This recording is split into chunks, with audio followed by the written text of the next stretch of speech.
Hello, everyone, and welcome to Talking Leadership. This is Eric Perez, welcoming you back to our ongoing series on the topic of leadership. And today I have another fantastic podcast guest, and we'll start, as I always do, with a bit of a background to the person, not their whole background, obviously, but just to give you a bit of a flavour for what my guest is doing in their professional lives at this stage. So my guest today was formerly the general manager of Presentation Studio. She is currently the general manager of Dimmock's Children's Charities, and she's had experience in the creative agency space. So can I welcome Terri Martin to the podcast? How are you, Terri? Oh, Eric, hello. I'm really well, thank you. How are you? I'm fantastic, mate. Thank you for joining me. You are part of a grand list of leaders from across this great country that's decided to give me some time to talk about the leadership issue. I know it's something you probably talk about all the time, probably not, but here we go. I'm here to pick your brains, and I'm eternally grateful that you've given us some time to share your leadership pathway. So as I've done with the podcast to date, I'll start with question one, which is, in what industry did you first take on a leadership role, and why did you take on that role, Terri? I think that's actually quite an interesting question, Eric, because I think sometimes we feel that there's this idea that leadership's an end goal, that one day land in a position and you're a leader.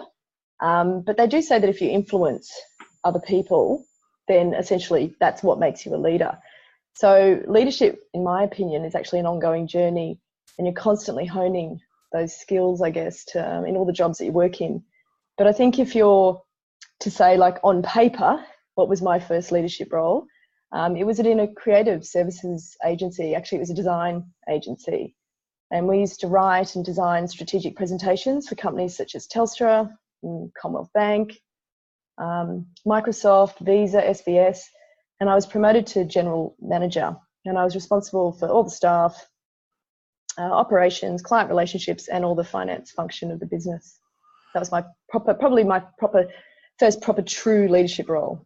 Wow, that's aiming high there as GM. So is that something that you had consciously aimed for? And why I asked this, Terri, is that in some of the more recent podcasts, people have told me they kind of fell into leadership roles, and some were actively looking to move up through the organisations that they were with. So was this something that you had planned, or was leadership thrust upon you, so to speak?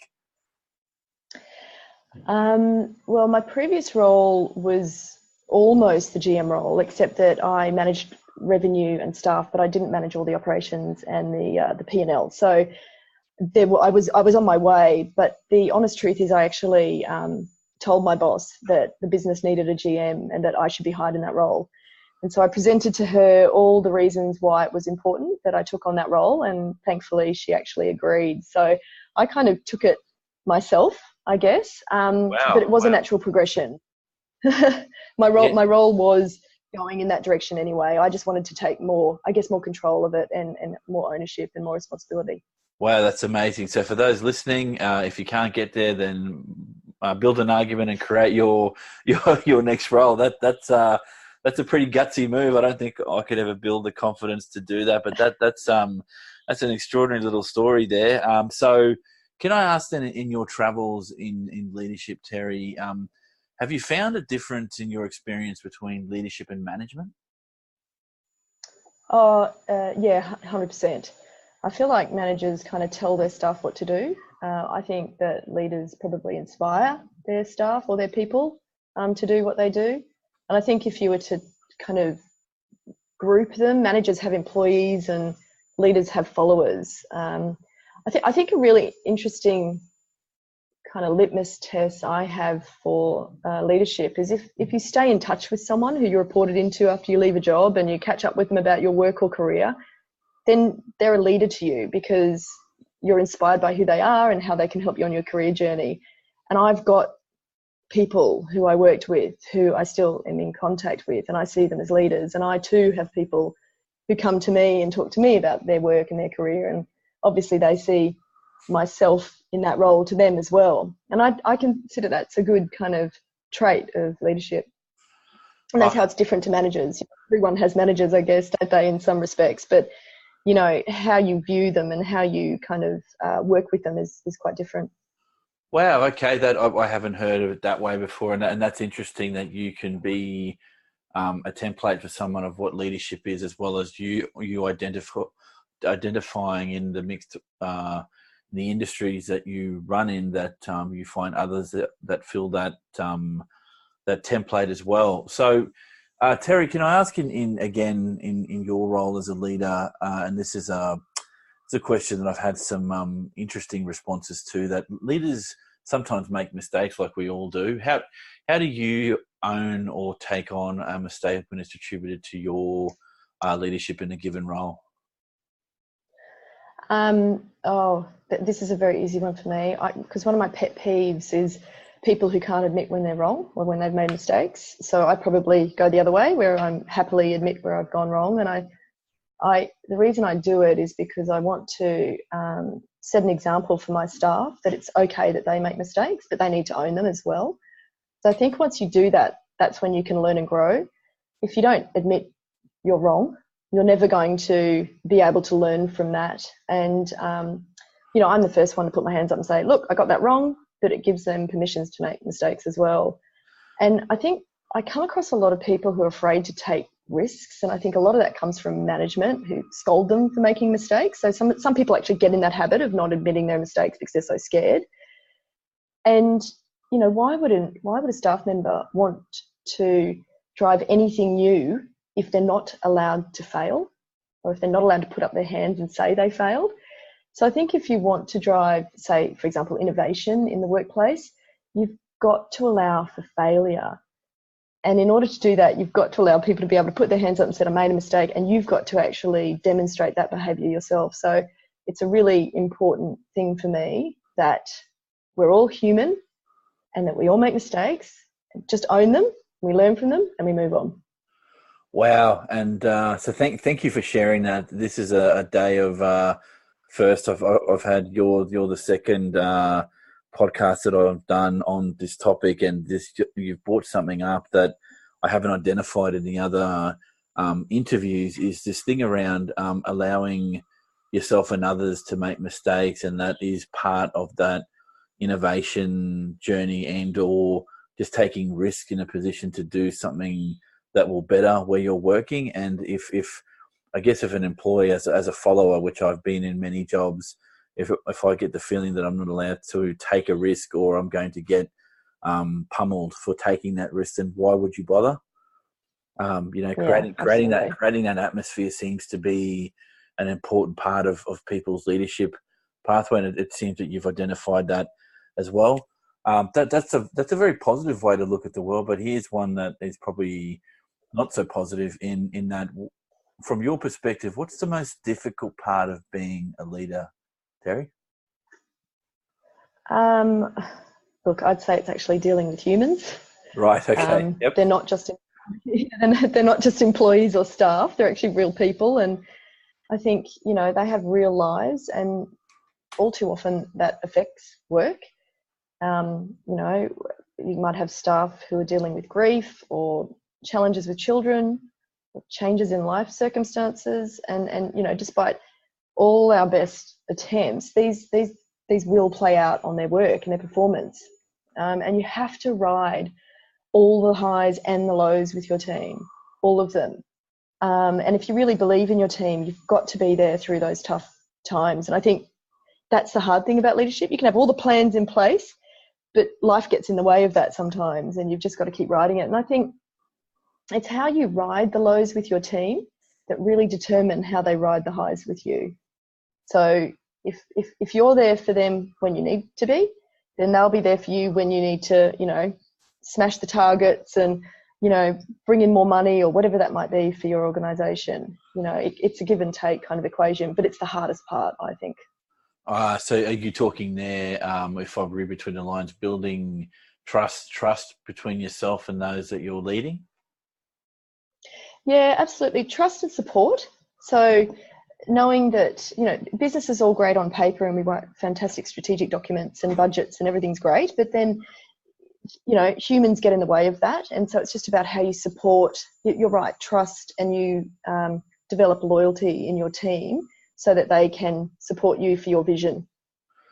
Yeah, look, I got to say, if you were my boss and you said I'm going to go the extra mile for you, and you just make it a part of how you work, then I'm instinctively going to be doing the same when you need that from me as well. And that's something that I think is often overlooked in positions by way of, well, if I'm the boss and you're just going to do what I say anyway, that to me I don't think encourages people to want to to be loyal just instinctively. It's doesn't make for happy workplaces, I guess, is what I'm trying to say. Terri, how do you measure success as a leader? What's your metrics for success? Yeah, look, for me, it's actually watching my team members grow.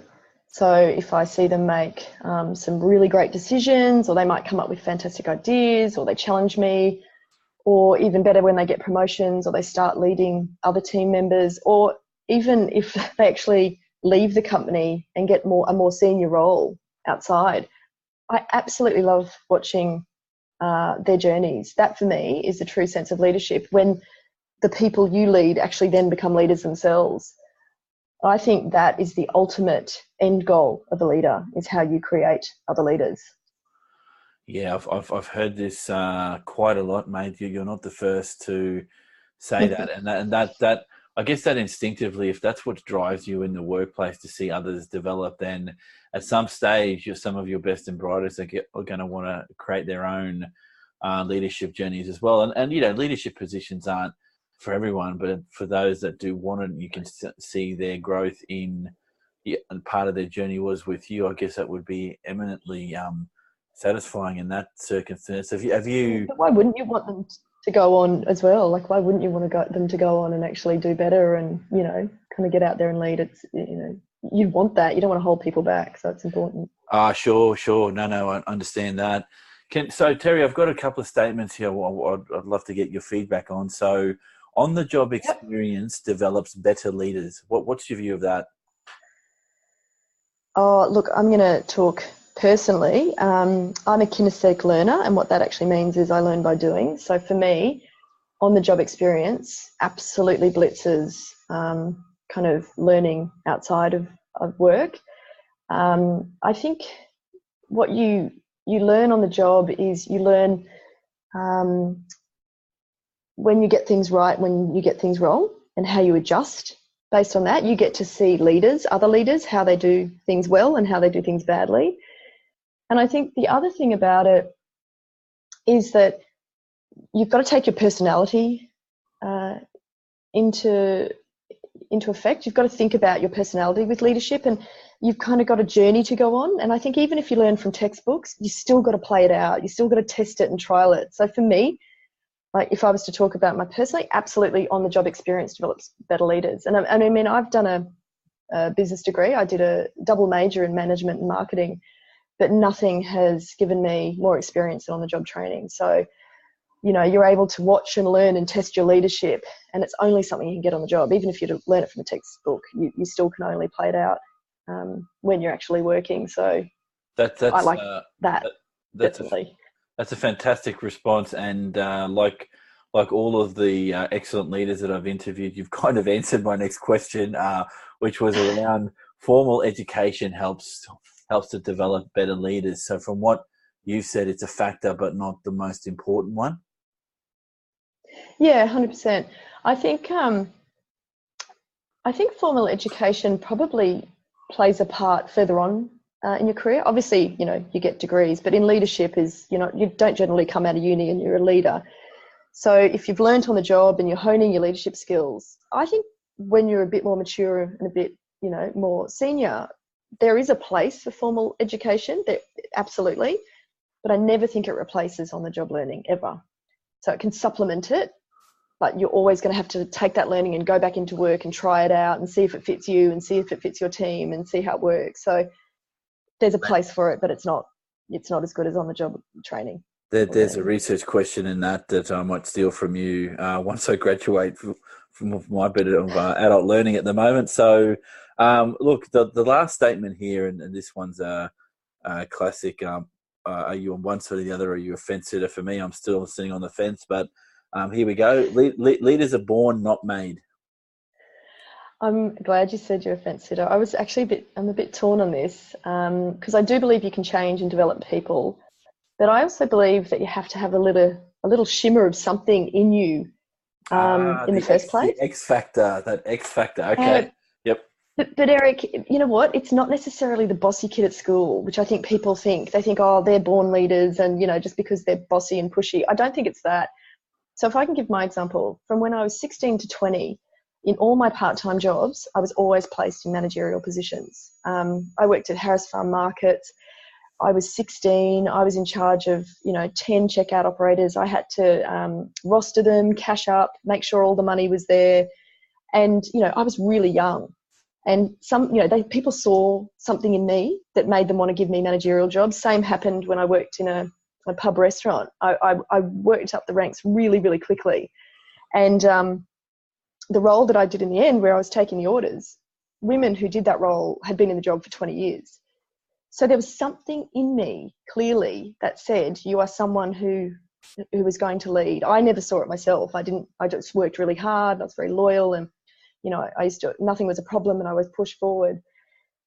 But now I look back on myself and my career, I see that something has always been there. And I do think that you can guide and drive people if they have that something. And not everyone, as you said before, not everyone wants or needs to be a leader, but there are people who have something in them, and it's just about, some people are just going to go in it and be the leaders straight away, and others need a bit of nurturing and a bit of guidance, and that was probably me a little bit. So, yeah, I'm torn. I think part of you is probably born with it, but it's how you nurture it and guide it and how that comes out. Yeah, and look, I think the jury will be out forever on that particular question because sometimes too the context in which you have led people or worked your whole life might shape your response to that question. So like all of these questions, there is no right or wrong, but I'm glad I'm not the only one that sits on the fence with that because at times talking to different people, I think, yep, it's definitely you can make them. And at other times I've encountered people in my travels where I think, wow, you must have been born this way because you inspire leadership in people. And those every one of us, I think, has met someone like that has just got a mix of skills that makes you want to work with them or perform for them if you're working under them in an organization. And those people are all over the place, and not necessarily in business either. So in other parts they've got an aura, don't they, Eric? Like it's an aura of the way they hold themselves, the way they talk, the way they make you feel. That's those people are amazing. But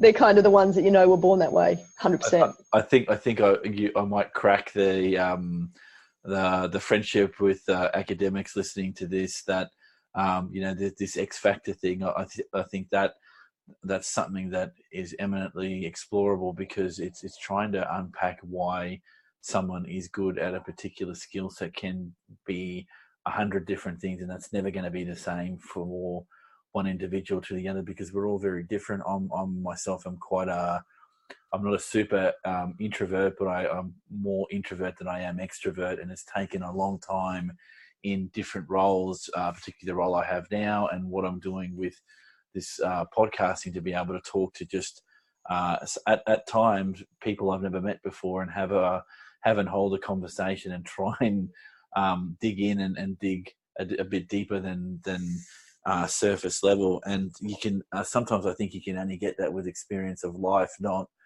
just a bit of paper at whatever age. I just don't mean university. I mean, someone can go and do their MBA and get sevens for everything that they study, but that doesn't necessarily mean it will translate to better leadership in the work context, if you get my meaning.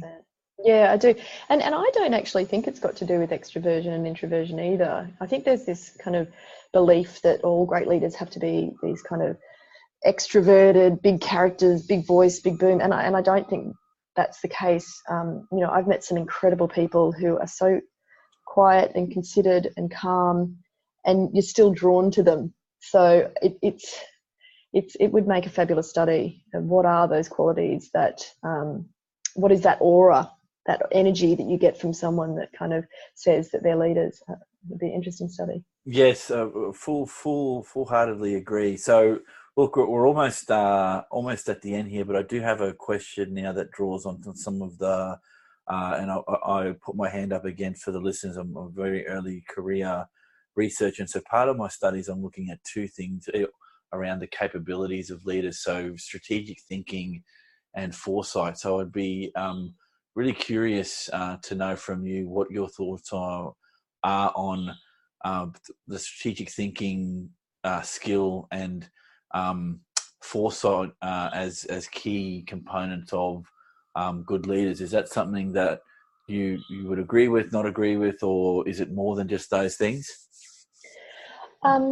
Look, I think strategic thinking and foresight are just one part of the puzzle of a leader, and perhaps into the future. And look, to be honest, you could actually rely on your team to deliver those areas if you needed to. I think leadership and capabilities for future leaders is actually around emotional intelligence and influence, and it's how you drive your teams to deliver the outputs. It's not how you yourself drive that. So, for example, you might have incredible strategic thinking and foresight. You might have delivered an incredible piece on strategy, but if you can't get people to buy into it and believe your vision and live it and breathe it and work for it every day, there's actually no point to being a leader. So it's about how you inspire your team to deliver the vision, and whether you came up with it yourself or your team did is by the point. I think that's more kind of powerful. And I think social intelligence and driving teams towards a common vision, that they can't be replicated by AI, or not yet anyway. Not yet. So I feel those capabilities are probably going to be the ones we see more of in the future. And that's just my point of view. I've not done any research on that, of course, but it's a feeling, leaders are supposed to inspire people to drive towards a vision. How you get there is up to that leader. You don't have to deliver every single part of that yourself. It's how you bring the team together to do that. Yeah, excellent. That's another unique way to look at it. And this issue about this capability around emotional intelligence, communication, and being an authentic leader has come up quite a lot. And it's been defined in a lot of different ways in the people I've been speaking with. But yeah, to the degree that some have said, much like yourself, that if you don't have those things, strategic thinking and or foresight just won't mean anything if you don't have the people there owning the same vision, I guess, as yourself in that workspace. So yeah, okay, that's an interesting response, Terry. So here's the final question, and I'm looking forward to your response on this one. What might you say to a younger version of yourself about being an effective leader? I think first I'd say don't be afraid to have the tough conversations. In fact, I think try and force yourself to have them. They give you the opportunity for the greatest growth, and they will set you apart from your colleagues. I think I would say don't worry about people liking you, worry more about whether they respect you. And I think also don't be afraid to let people make their own mistakes. Just because you might see a better way, people do tend to learn more from doing it themselves rather than you telling them what to do. So allow them that freedom to kind of grow in their roles rather than, you having to tell them, no, try it this way, or thought of this and do this. I think they're probably three of the things I would have appreciated when I was younger. Terry, that is a fantastic way to end the podcast. Look, I appreciate your time, and like with all of the podcast guests, I understand that everyone's busy, so I appreciate your time on this. So for the listeners, that was Terri Martin talking leadership with me, and thanks again, Terry. You're welcome, Eric. Lovely to talk to you. Fantastic. And for the listeners, I'll catch you all on the next podcast, and see you then. Thanks very much.